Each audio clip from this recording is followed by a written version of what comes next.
So I spoke about it a little bit on my Snapchat, you know what I'm saying? But I definitely wanted to address it again a different way because my Snapchat messed up a little bit. So I had took somebody home the other day and they were on the phone with their significant other. I don't know if it was their ex, I don't know, soul ties, I don't really know. But they was going back and forth about issues and why they can't come home and this, that, and third, relationship stuff. And he kind of was, telling his piece, like, when, I had took your kids in, y'all didn't have nothing. I went and got another job. I did this, I did that. I got this set up for you. I worked two jobs and all this other stuff he was doing to make sure, her and her kids or, his significant other and the kids that that person came with was set straight. And he was just kind of pretty much saying like, I put you and yours before me for so long. And the minute everything went bad for me, it's like you up and left. Now, mind you, it's tax time, right? So he was like, I guess he working his way back up into what he got to do and trying to, get back on his feet. And I guess, that wasn't being reciprocated. And I was like, damn, So when I picked him up later on that day, he goes, yo, my bad, I was on the phone 30 minutes after you dropped me off and blah, blah, blah. And I'm letting him vent. And I just stepped in and said, two plus two ain't always four. He was like, what you mean? I'm like, well, you could do a lot for somebody. You can do all these things for somebody. You can give them the world, give them your time, give them your finances, give them your peace of mind, give them your extra time, give them your car. You can give them your clothes, you can give them anything. You know what I'm saying? You can invite them to your family. You can give them the world. And the minute things go bad for you, uh, they won't do the same in return. Even if you ask, but you shouldn't have to ask. But even if you ask, I said you can do all these things for somebody without them asking, just because you care for them and you that kind of person. You a caring person. You a person that look out. You make sure your people, whether it's your friends, your significant other, people you care about and love, aren't suffering, aren't going through things. You come through for them. I said the minute it's somebody else's turn to do so, they won't do the same thing for you. A lot of times in life, we got this ideology that, I'll do this. And it's not you're doing it for that reason, but in your mind, you're doing it. And because I'm doing it, if for any reason the table should turn, I should get that same thing in return because I was doing it on the strength of love, right? Well, I told him, I said, two plus two ain't always four. And I said, math is one thing, numbers is one thing, but life is a different thing.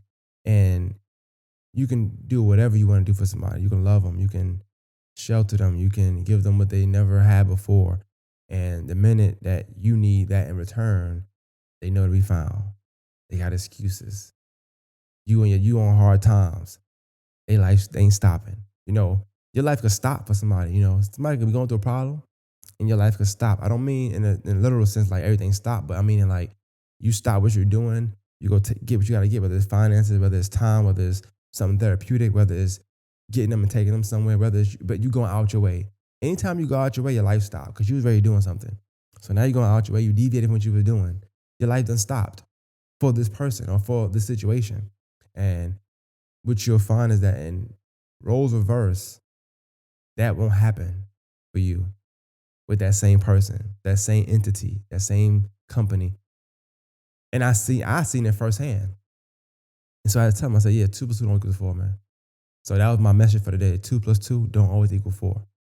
Now I say that and I say, I always feel like you could use y equal mx plus b, but I feel like that's just a coordinate thing, like you coordinate on a graph of get here, get there, this line go here, this line go there. That's what y equals mx plus b is. And I think in life we use that because you might think, how I'm gonna pay this bill, how I'm gonna get that rent paid, how I'm gonna get this grass cut, how I'm gonna get this alternator for this car, how I'm gonna get gas to go pick up my kids, how I'm gonna get my car fixed, how I'm gonna get to work tomorrow. And that solution, that equation you put together to get those things done is y equals mx plus b because it's just getting you from place to place. How I'm gonna do this, how I'm gonna get this to get that.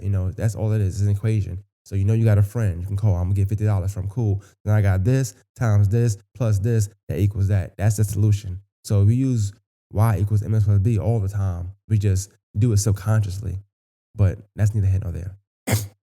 um, and then another thing, I wanted to, I know it's like people be wanting the same you from a changed you, and what I mean by that is like you go through things, life happens, you got traumatic events, you got things that happen. You lose people.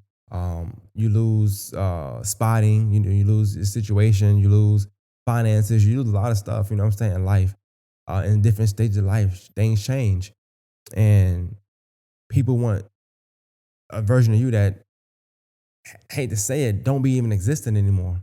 But that's the version they be wanting. And I think, as people, we got to take the time to realize, like, okay, how did this affect this person?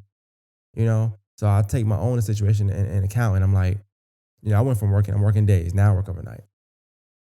Make more money, thank God. You know what I'm saying?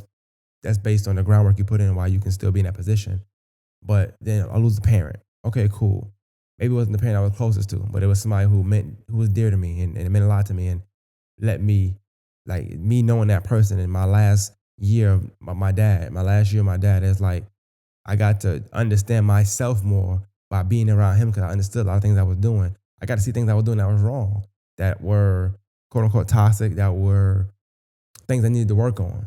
There was hard pills to swallow. Pause. No Diddy.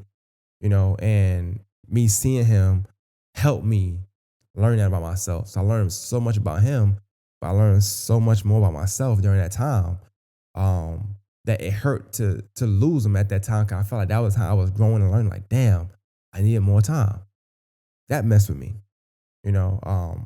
Been working somewhere damn near a decade. New beginnings. That messed with me. And it's all back to back to back. Then the parent I'm close to, my world, my joy, the person I would do anything for, my every single thing, my siblings, everything, my everything. Some of my cousins, everything. Everybody's everything. Everybody's rock. Everybody's go-to person. Everybody's person. Losing her in a sense. Yeah, she's alive, but I mean, she's not. Like I said, they want change. They want the same you from a changed you, or whatever I said. I don't know. But, that person don't exist. Not at the moment. That person don't exist no more. The lady that, the strongest lady I knew in my life ever, like the strongest person I knew in the world. Still strong, but in a different sense. So I went from never seeing my mom cry in my life to any given day she can cry. Any given time of the day she can cry. And that's so when I think of my day to day, I'm working overnight. All right, working somewhere I never thought I'd work anyway. All right, hate the company, whatever. But I'm working there, making do what I do. Because I got kids. I got people that depend on me. I got to make it. My life can't stop. I can't afford for my life to stop. So I'm doing these things that I got to do to make sure that I can take care of things I got to take care of. And people I love and people that's important to me. Cool. I eat that. Cool. Lose a parent. All right. You got to be strong because you got kids. You got things you got to do. You got moves you got to make. You got goals you're trying to get to. All right, cool. We're going to hit that in the chest. Then your mom is like your rock, your everything. You lose that. But now you got to take care of that, because that person, that rock, is now not a rock. You got to build it back up to a rock.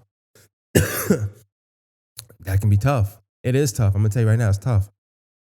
It's days where, you don't, it's days for me. I don't have like necessarily negative thoughts per se, but shit is rough, man. Shit is rough. It's definitely rough. I'm working overnight, so I'm working 12 hours, 8 to 8. I get off at 9, 10 sometimes, I get home. Sometimes I sit in the driveway for so long because I don't know what I'm walking into when I walk into the house. I don't know if I'm walking into my mom being in a good mood, being in a bad mood, being in a sad mood. I don't know if she's going to want a hug, and I might be in an okay mood, but her hug might sadden me because it's a longer hug. It's one of them hugs where it's like, she's crying, but she's not crying. That affects my day. I be going to work and she's like, no, don't go. And I'm like, I got to go to work, like I got to, but she don't want you to leave. She want the company. Then some days she happy. And that regardless of the day I have, if she happy, I'm good. So a lot of times her mood affects my siblings' mood and how we gonna go about our day. I never shame my brother, or I never shame my sister, but I know it's times they just want to get out the house. They want to just go, and we take our turns doing that. So even with how I can move before, I can't move. Like I used to just get up and go anywhere I want to go. I go. My kids are perfect. We got a good, very, very good co-parenting system. My mom was taking care of some things as far as watching them and stuff like that. It's always good. That changed now. Not because of my kids, but because we can't just get up and go. Somebody gotta watch my mom. Somebody gotta be here. She can't walk. She can't move a certain the strongest side of her body. And that really affects my day to day. So sometimes I might be asleep during the day. I wake up, I might have missed calls, text messages, and I might not respond. It's not personal like it was before, where it's like I just was busy. My mind is busy now. My mind is somewhere else. I gotta get prepared to go oversee 15 to 25 people tonight and make sure I don't bring life inside that facility with me. Then I gotta make sure they okay, because as a leader, you gotta make sure your people okay. So you can't afford to not be okay, because you gotta make sure somebody else okay. People in your life, your person, I gotta make sure my person's okay. I gotta make sure that that's good, and her and whatever she's dealing with is good. I gotta make sure everybody's okay. And um, then you go through that feeling of like, damn, not saying I don't feel like I'm on top per se or like that, but you go from a certain stature and you start to even just how you feel. Cause I technically speak, I'm still there, but how I feel might be here now, and I might have felt this way. My confidence still there, but just your mental and the battery you're using, like that, what's draining you, is at a different level now. Cause my thoughts all over the place. Might be half the day I'm thinking about my pops. Might half the day I'm thinking about my mom's. Might be thinking about the future. Might think about mistakes I made. I might think about where things went wrong at. So I'm thinking about so much stuff in that time that um I don't have time to really get back to people sometimes. I might not be in that mode to talk about certain things. I don't like being super serious all the time. I might be in a joking mood some days, but I might not be in a space where I can do that. So it's a lot of ups and downs right now with life. So I just try to make the best of whatever. So a lot of time when I'm joking and I'm playing, I'm laughing, it's certain people that get that out of me. So I like to be around them. I like to be around people that's gonna keep me in a good mood. But like I said, it's some people I can't not be around. My mom, even if her mood affects my mood in a negative way, I can't not be around. I can't ignore her. I can't be like, okay, well, you in a bad mood, leave me alone today. Can't do that. I have to take it, and I have to try to change her mood, or just sit there until it changes, or hope that she take a nap and she wake up in a better mood. And you go from there. Like, shit is rough. Ain't no easy day. Like, every day is unpredictable. Every day is different. Um, Life is different. Life didn't change. So a part of me is different. A part of me is not the same. So you got to take that in totality. Now we want people to realize that, because sometimes people say, "Oh, you this, you mean, or you're not thinking about this. You're right. I'm not thinking about none of that stuff. I got enough stuff in my mind. You know what I'm saying? I lost both parents, technically speaking. One is I'm trying to work on her getting back the way, but every day could be something different. She might be happy one day, sad one day, crying all day one day. I ain't seen this lady cry in 32 years of my life, and now she's crying every day. That can weigh on you. Um, I got siblings that need space. We need that space together. We need that space apart from each other. I got a sister who changed her whole life. Got 3 kids.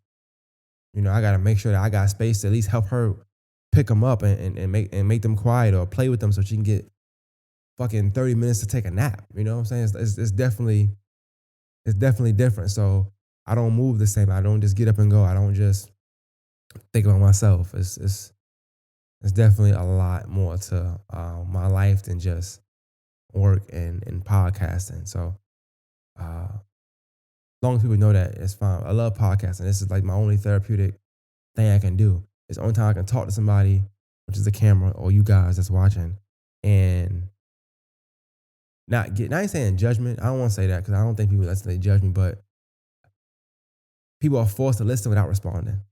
And I don't need responses, because I don't want to be sad. Even if I'm venting, I don't want to be in a sad mood. I want to be in a happy mood, a good mood, or a serious mood. I don't want to be sad. I don't want to be thinking about things that's going, make me tear up, or that get me emotional. I don't want to do that. I'm in a space now where sometimes I'm on edge. I'm not gonna lie. I might be on edge sometimes. So I learn to distance myself from certain people. I might not speak to a certain person or people, because I know that if they piss me off with the space I'm in right now, ain't no telling what I might do. So I try to have some accountability from that standpoint, and distance myself.